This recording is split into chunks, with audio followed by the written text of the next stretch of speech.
don't know if it is the cord. I mean, these buildings cord, it might not be the highest quality out there. It's pretty pretty. I don't know. That's very similar. I have frame and barely moving around. Reach? Yeah. Okay.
Yeah. Thank you, man.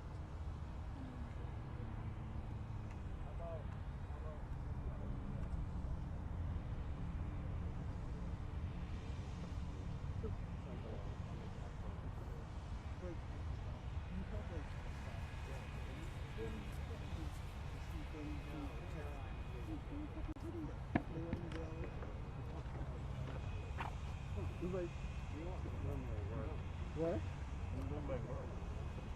Thank you, sir. It's amazing that they can You're get welcome, there. sir. Not you, Victor. Uh-oh. Not again, John. Come on. Nobody left you to the White House. Probably not. What do you do? Thanks,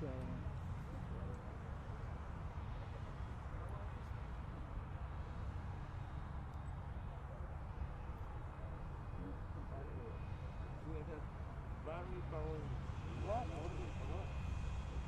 Yeah.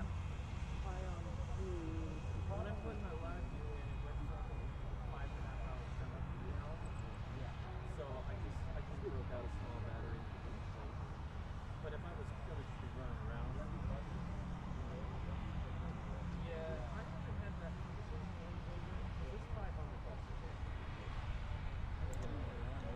No. So I would charge 500 a day if I had my own, which one day pays for me. I would, because I think it's 300 bucks a month, and then it's a little over 200 fire it up every day. So one day would pay for the life, and then every time after that, it would be 300 bucks. You don't get charged per day. You get charged one time monthly, and then per day. And that lasts the whole day.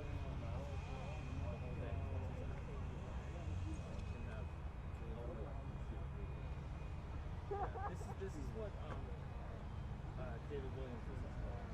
I have not talked to Bible about it. David Williams lives in Florida and talked to him. Been traveling around.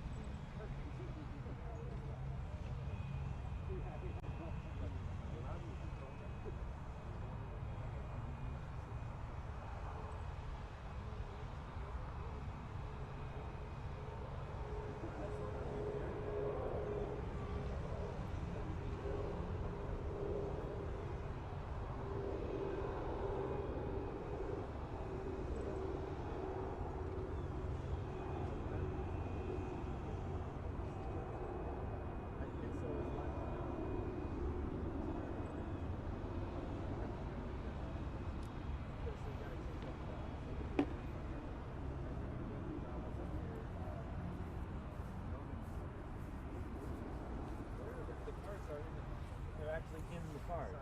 In here?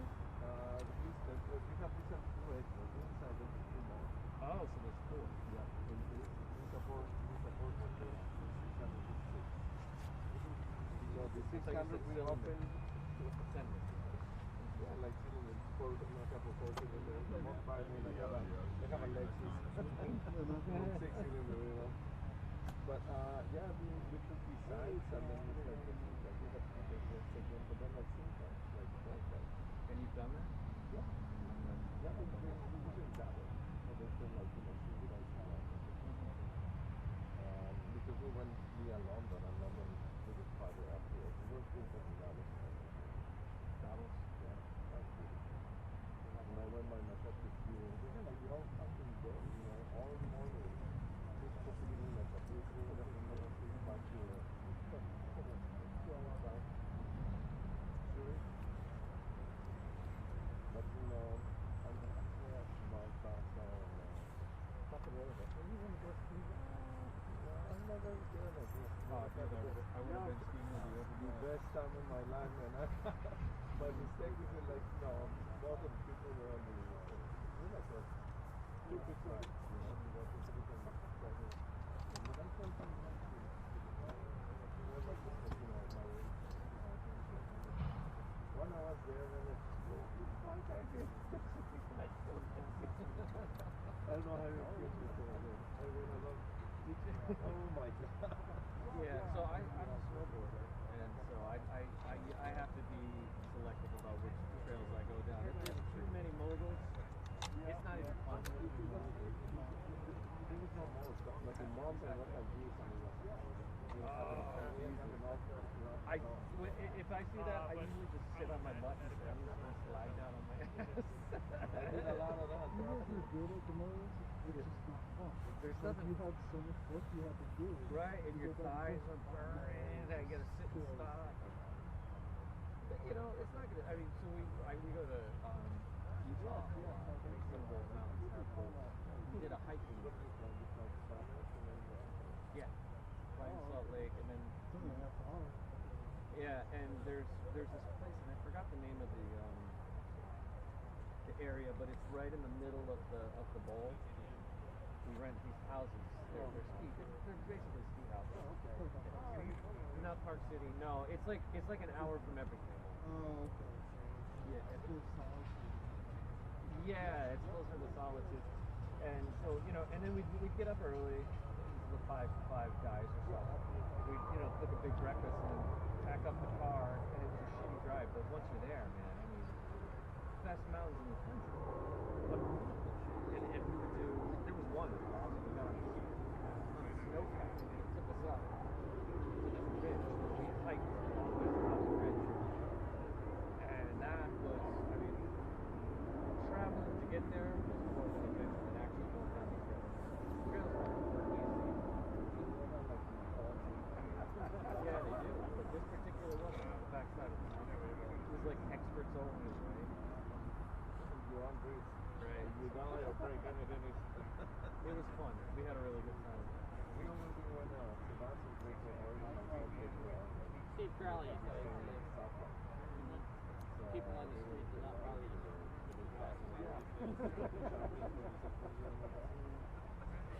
But there's a thing of, we went to Mexico,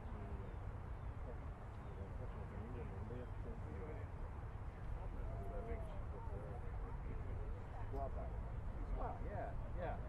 They changed Squaw Valley? yeah, they did again. That's not a big mountain, but it's What nice. is it, the rock? Oh, it'd be like calling them a redskin? Yeah. So there's another thing. That's what they did again for Olympics. Yeah. For me, It was, oh yeah, no, my wife loves squaw.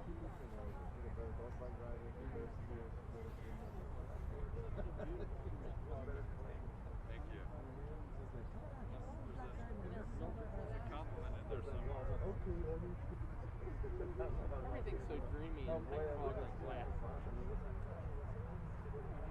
The ice is what kills you, man. For me, I don't know, I went like boom. You don't find any like that's the best, once you But he's got to stay live. Because he's That's why He's got clients all over the world who might want this, so he's got to stay live. Shoot us live no matter where you are. Good for him, man. That's not easy. I didn't mean to interrupt. I just noticed. No.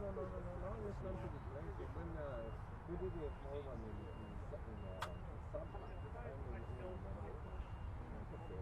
but the small one was they have a lot of it. It was so beautiful. You drive.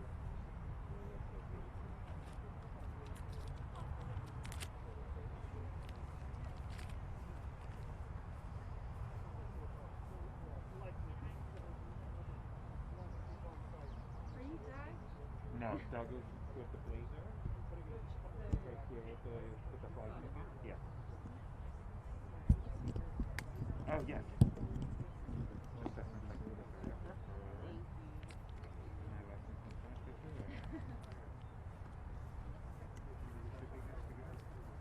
This is Doug.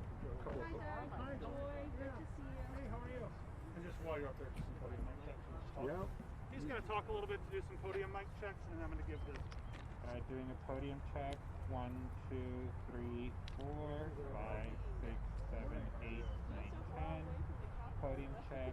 10, 9, 8, 7, 6, 5, 4, 3, 2, 1.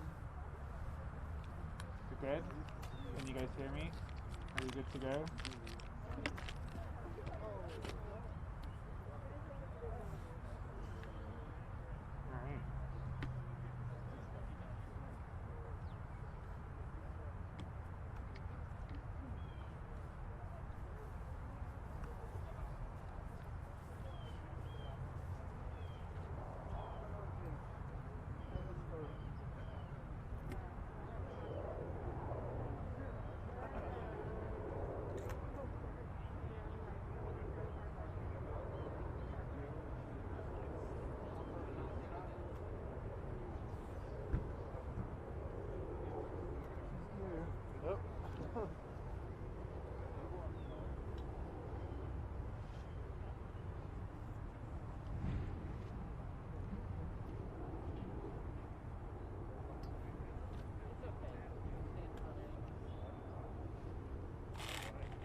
Alright.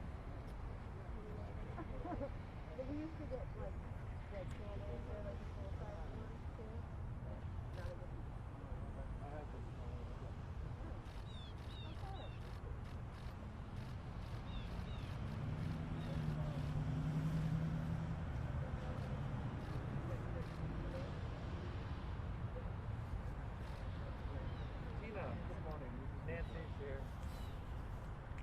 Yeah, we get stop. I'm going to be able to answer the last one. We need to help us watch one.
Good morning.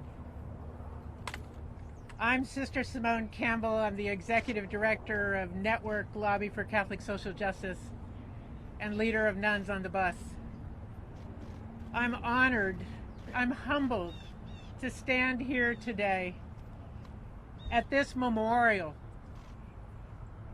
in the shadow of the Washington Monument to know that we as a nation are suffering.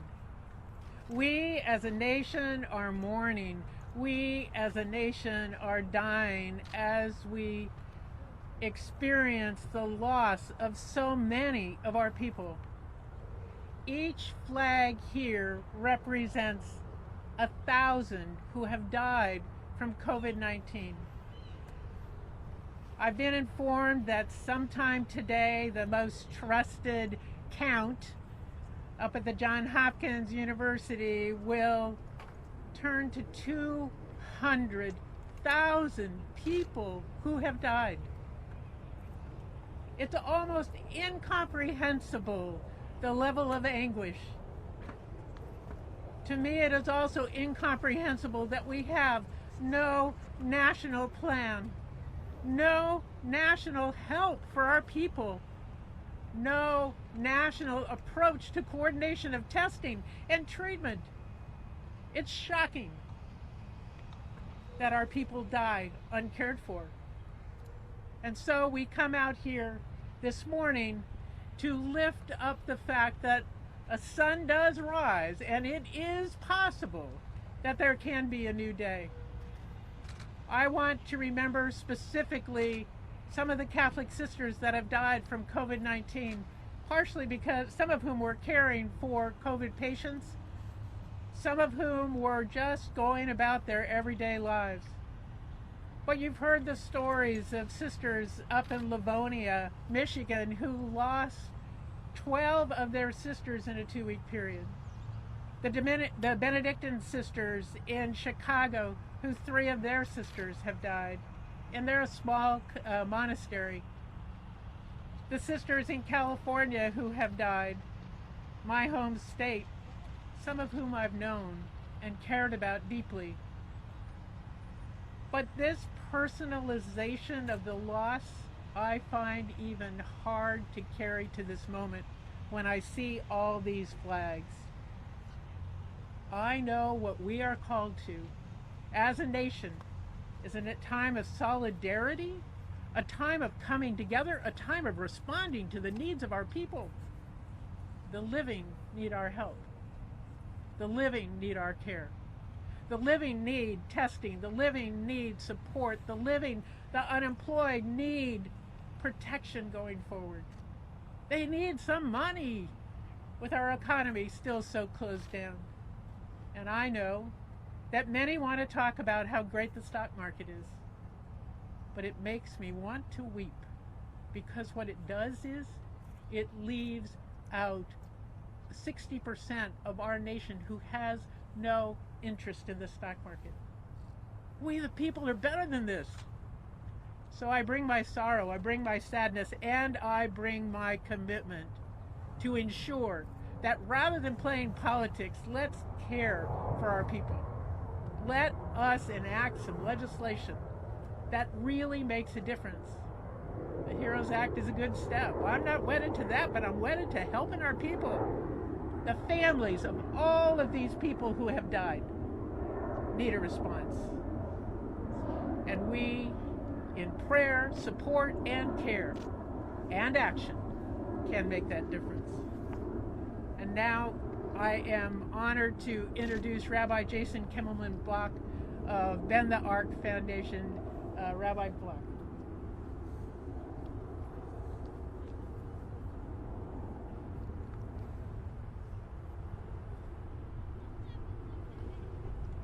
Good morning, everyone. I'm Rabbi Jason Kimmelman Block. I'm the Washington Director of Bend the Ark Jewish Action. There's a tradition in Judaism to not count people. So if you have a number of people on a bus, sometimes people say not 1, not 2, not 3. And that tradition comes from taking the idea seriously that people are not numbers, that each individual human being created in the image of God has infinite value. So infinity plus infinity plus infinity plus infinity is still infinity. So we don't give numbers to people.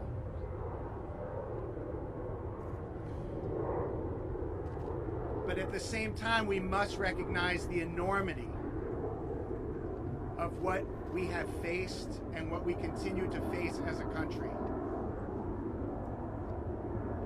If the entire National Mall, stretching from the Lincoln Memorial up here to the Washington Monument, all the way to the Capitol, where you would drive if you needed to get there rather than walk, if that entire Capitol, if the entire mall were a graveyard, it would not be large enough to hold the number of people who have been taken by COVID-19 in this country so far. In the Jewish tradition, there aren't just mourning rituals. Mourning rituals aren't just available to people who lose close loved ones. Mourning is an obligation. It's a requirement. Someone who loses a parent or a spouse and does not mourn for them it's considered as if they've done something wrong. But unspeakably, that's what we've done as a nation. Where are the national mourning rituals from our country's highest leaders, especially in the White House? We hear numbers brushed aside, how everything is fine. And by the fact that we are not mourning collectively as a nation, we're being robbed of something very, very important. There's a story in the Torah about if there's someone who has died somewhere outside the city, somewhere between settlements, and no one knows what happened. No one knows which town they're from. No one knows how they died. There was a requirement that they measure the distance, and whichever town is the closest, the spotlight turns on that town, and then the leaders of that town, all the leadership, the elders, must go to that body, care for it, make sure that that person is buried, and also perform a ritual. And that ritual is done because the assumption is that in some way the elders of that town are culpable, are responsible. And what we have found in these horrible months is that when you lead with hate and fear and division, you are completely incapable of rising to the moment that this moment calls. You are incapable of empathy, of caring, of doing just the basics of what needs to be done, of having a national strategy, of making sure testing is available, making sure that people who cannot work right now through no fault of their own are cared for. And by standing here in this place, just across from the Museum of African American History, we're also reminded that while the virus itself doesn't discriminate about whether it's infecting a white body or a black body or a brown body or whatever body, our healthcare system does discriminate. Our healthcare system does know racism. Our economic system all too well knows racism and white supremacy. And that's what we're experiencing at this time. 200,000 people, but it does not affect all communities equally. And so the impact of racism disproportionately gets turbocharged by something like the coronavirus. So this morning we're mourning, and we're also girding ourselves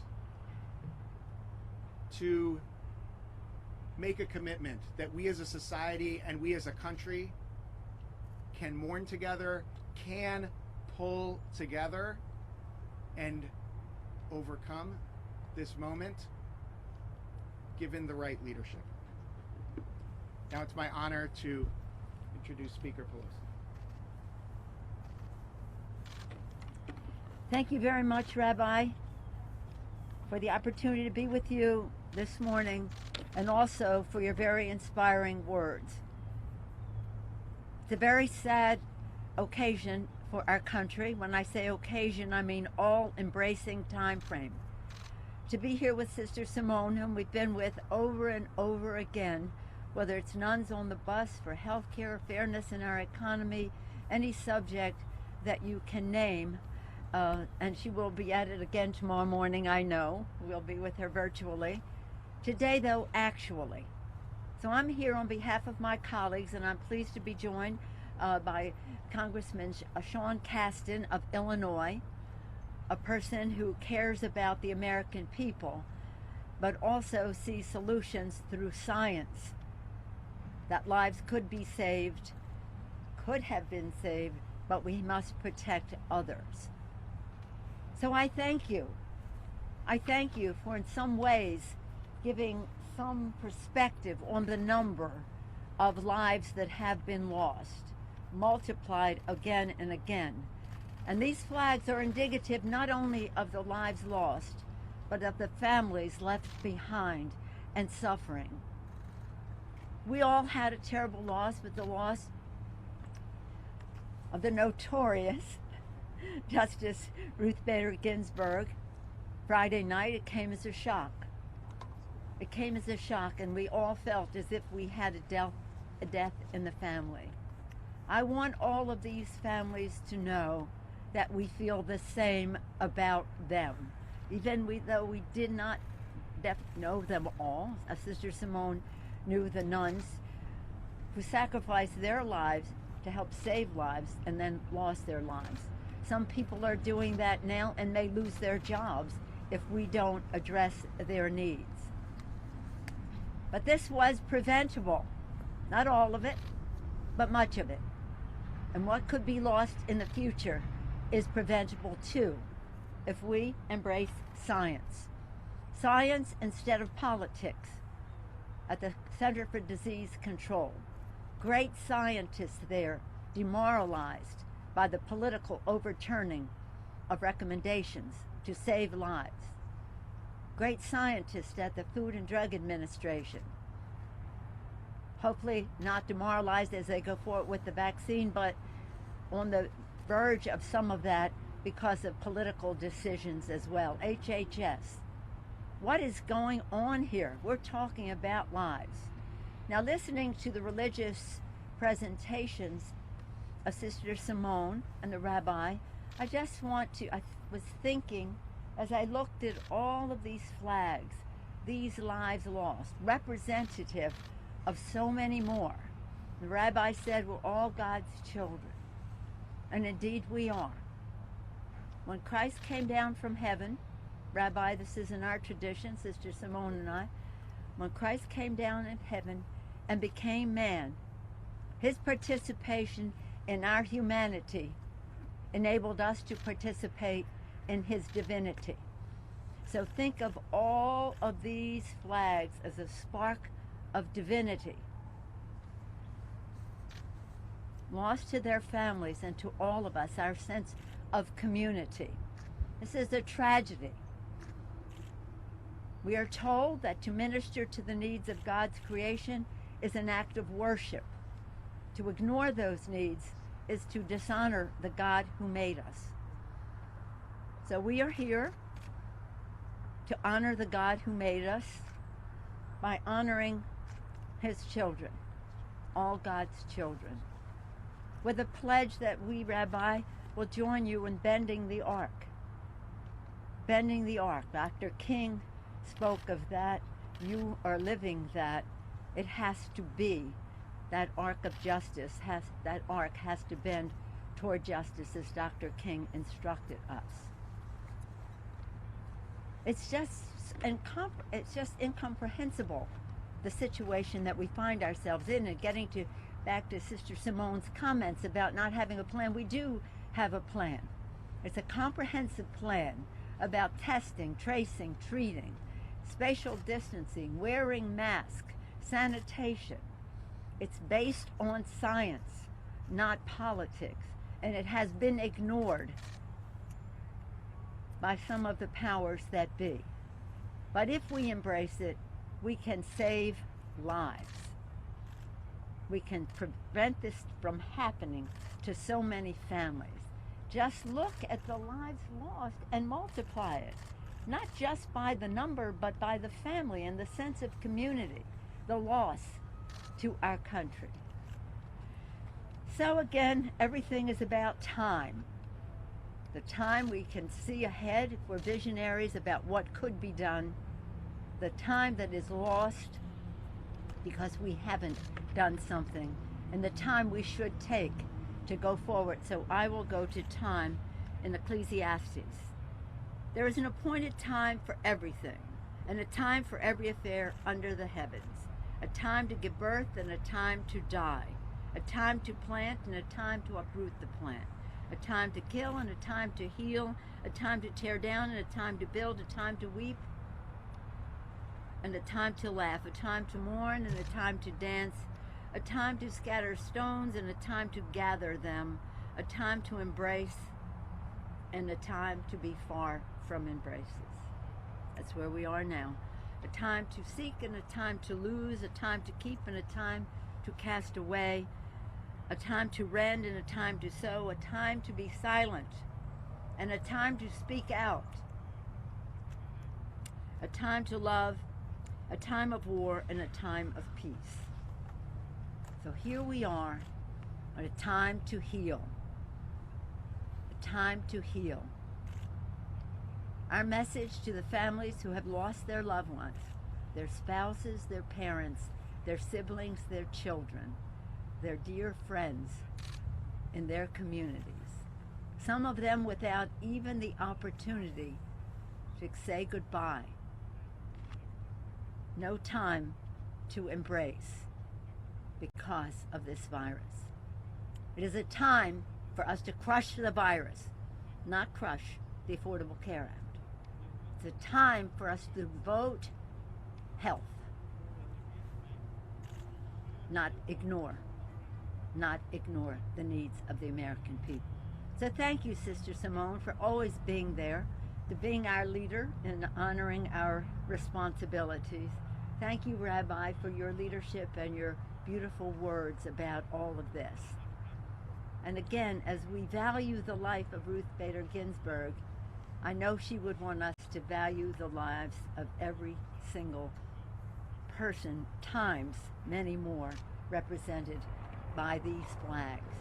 The flag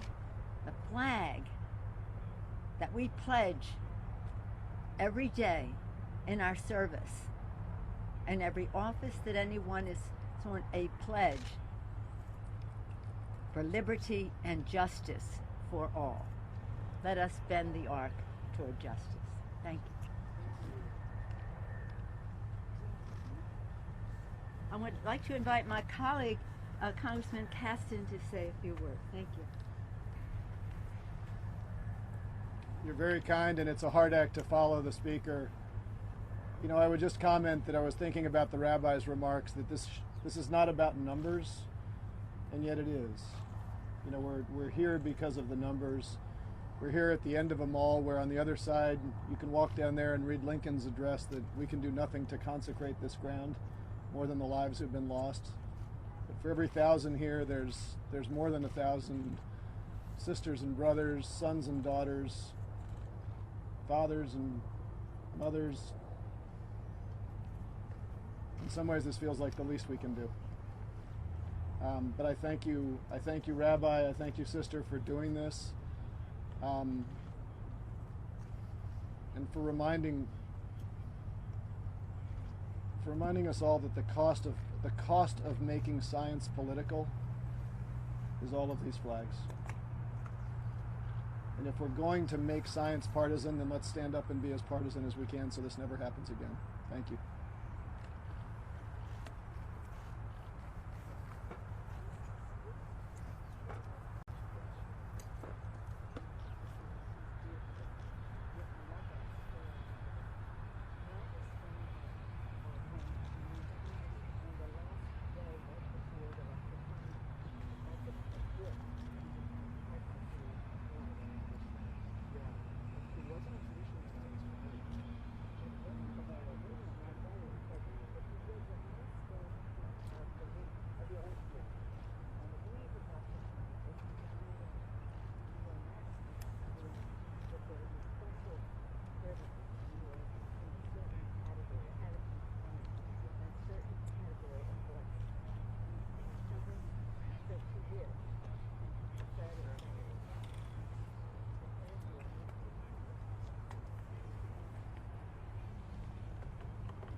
Jewish.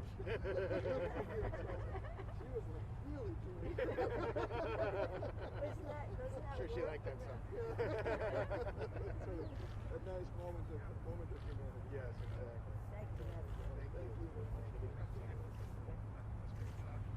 How long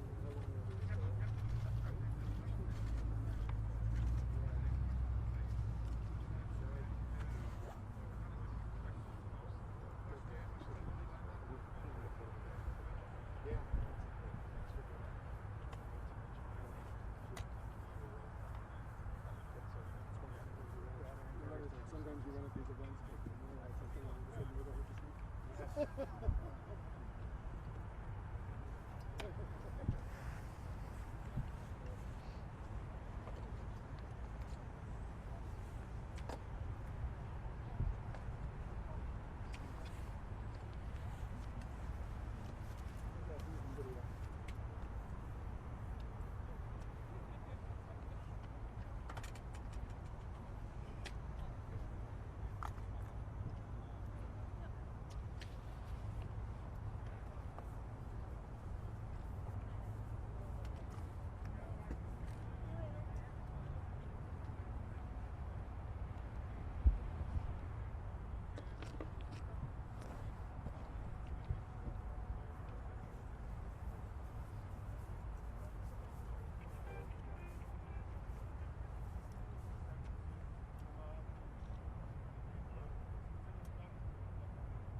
Yo, thanks. Hey, so you guys good with all that? Yeah, I did a pan. Okay. Done. I shot a lot of B-roll in the beginning. I also shot some stuff on my drone, and I'm gonna send that in afterwards once I edit it real quick. And also have myself a video for doing black, so I'll send that in when I get a chance. Okay? Yep, bye-bye.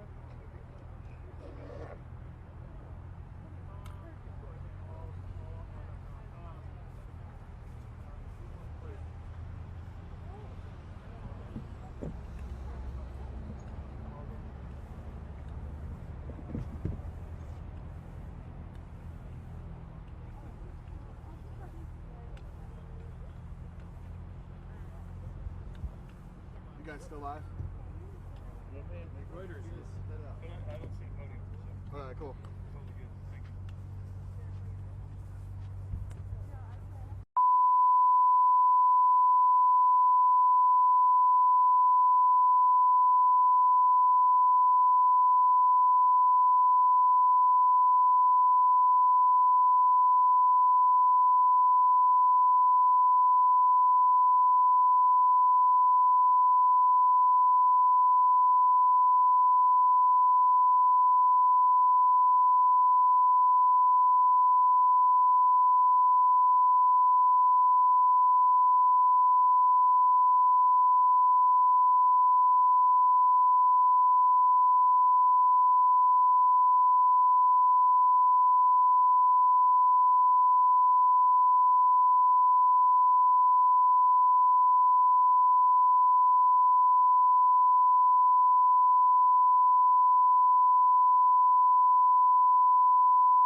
and the property in the downtown area in advance of any decision.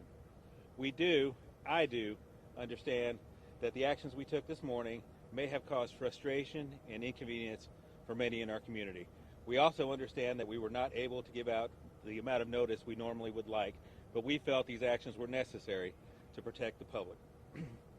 Due to the increased local and national media attention we had been seeing over the previous 24-hour period on the case, and in anticipation of the announcement, the following steps were put in place, both to protect the public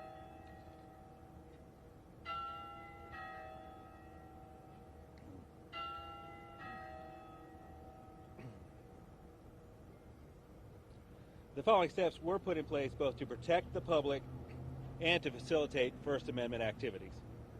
Barricades were placed around Jefferson Square Park and the perimeter of the downtown area to ensure pedestrian safety. Vehicle access was restricted in the blocks immediately surrounding Jefferson Square Park, allowing only pedestrian access. Vehicle traffic was further restricted in the downtown area between Market Street to Broadway and from 2nd Street to Roy Wilkins. Police will, at these locations, work with people to get where they need to go who work, live, and are visiting the downtown area.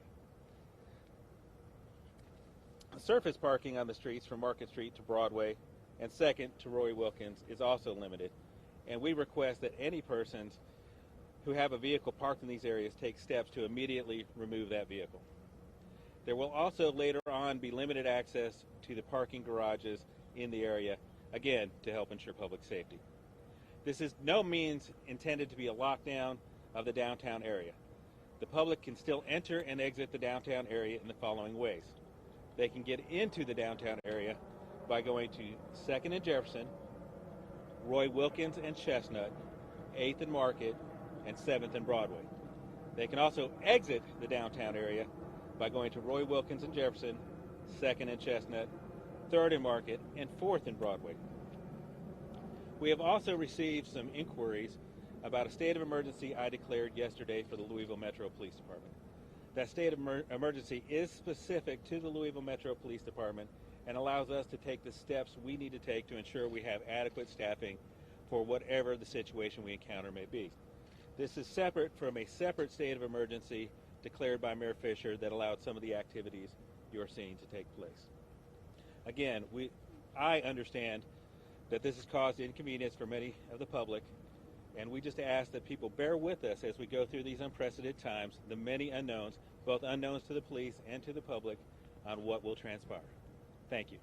Chief, I know you said that LMPD has really no inkling of when an announcement or what an announcement will be made, but to essentially put, to block off the thoroughfare of downtown, you've got to have some sort of inclination, or did you just buy off the federal courthouse shutting down?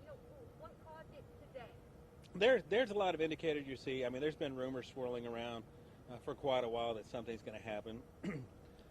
Just like the public, we are anticipating something happen, and we felt these steps were necessary to help protect the public. Chief, I have a question about protesters. Have you been in touch with them, with community organizers? How much of what you guys are planning to do have they had input? So we've had meetings with various protesters. We have a group specifically engaging with the protesters, both on the LMPD side and from the mayor's office, engaging and kind of discussing our plans, trying to work to some common understandings as we go through this. So that's been ongoing in the 100+ days of protest activity you've seen. And what are some of those common understandings? I can't really go into specifics right now. I'm not prepared to talk about it. Get in and out of downtown just like they normally would. They just might have to show certain. They can get in through the restricted areas. Like when I came in this morning, people were able to freely go through one of the points. Officers were not checking IDs. Now, obviously, if we run into a situation where things change, where things become more dangerous to the public, we may need to look at different measures. But as of right now, people can get in and go. There were a number of boarded businesses already in downtown last week. We were here at CES. And now we're seeing even more, especially in the area where there's the restaurants and the open space. So it's not, you're saying that the city is not on lockdown, but it feels like it is. I could understand to some members of the public how people would feel that way, but that is certainly not our intention. Our intention is merely to ensure public safety, to help protect people, help protect businesses, and help prevent property damage. What are the areas of where for people who want to protest and come here during the day, peacefully protest? Is there a designated area? What is your message to those? So we have not designated any areas, but what we've commonly seen throughout the protests is people are naturally tending to congregate in that area around Jefferson Square, in the 6th and Jefferson area, and people can still freely access that. While we have restricted vehicular access for public safety, if you've seen some of the vehicular attacks that have happened in this country and across the world, that is exactly what we're thinking about. People can still access that on foot. They can drive down, park where they need to park, and walk on in and express their First Amendment concerns freely and peacefully. You mentioned there are some barricades or maybe fencing around Jefferson Square Park. Is the park itself completely closed off, or are people able to access physically the park? Well, there is no fencing around the park. There are some vehicles and some barricades preventing vehicles from coming in. People on foot can come and go as they need to. I do have a question about some of the efforts with the federal partners. What are you guys doing with them in anticipation of perhaps protest? I'm really not sure what your question is. In terms of, so in a lot of these situations, right, you have marshals come in, the FBI comes in, you know, as we saw in Kenosha, we've seen in other places. Are you working with those agencies in gathering some of the intelligence and in anticipation of what could happen? So like in most situations in keeping this community safe, we are in partnership with our federal partners. I really can't get into it much more than that. over there, some pedestrians were trying to walk through, and they were told that they just need to reroute even some foot traffic. Is there anywhere in particular downtown that people do need to be aware if they are walking around here? Is there any area that's restricted to foot traffic right now? I'm not aware of any areas restricted to foot traffic other than obviously the space behind me where we just need some space to operate. There's no restrictions on foot traffic. Chief, how about as demonstrations start to happen, if there's any sort of like violence, specifically about like tear gas? So there were two questions going on. I couldn't hear your question. My question is about the usage of tear gas. Yes. Have you guys had any internal discussions, or can you talk about what the line would be and where that would be crossed, and when you guys would actually use it? So yes, we changed our policy back on September 11th, and before that by executive order by me, where tear gas has to be by my authorization or the authorization of someone I designate, and in this case I've designated the deputy chief as my second on that decision. Things we would be looking at would be violent activity, serious property damage, things like that. There is one exception that we have given our officers if immediate violence, serious violence such as gunfire erupts. That is a situation we have allowed them to make the decision because there simply is not time to protect the public and call for permission. Yes, ma'am. You mentioned the change of tear gas, but is there anything else you plan to do differently this time around with protests versus the first night? I know the first night back in May was a little unexpected. It kind of just was more spontaneous. So is there anything you want to share with the community that is going to be new or different this time around? Well, we've learned every night that we've gone through this. On the good nights, on the bad nights, we've learned everything. Every day we have dealt with this, and we try to modify our plans continuously. And what you're seeing now is a sign of that. You know, the first time was sudden. It was very spontaneous. In the community, we've all heard the rumors. We all know something is coming. We don't know what it is. It's unknown to all of us. And quite frankly, we hope that all of this is simply not needed, that it will be a peaceful situation, and we'll all be talking in a week going, wow, that was something we didn't need to do. But on the front side of it, where we don't know what's going to happen, we have to plan the best we can to protect the public. I'll take one more. There's been, I guess, maybe speculation that the city might get a 24-hour notice. Are you banking on that? So as with everything you've seen as we've gone through this, rumors come out, leaks come out. You know, we've certainly been in contact with the Attorney General's office, and we hope to have some advance notice. But as we all know, in the reality of dealing with day-to-day situations, sometimes your plans go awry, so we have to plan ahead of time. But we certainly hope we do get that notice, and the Attorney General's office has certainly assured us they will try to the best of their ability to give us notice. But whether the situation allows us to have that notice, we simply don't know. All right. Thanks, everybody. And for the... sorry, can you comment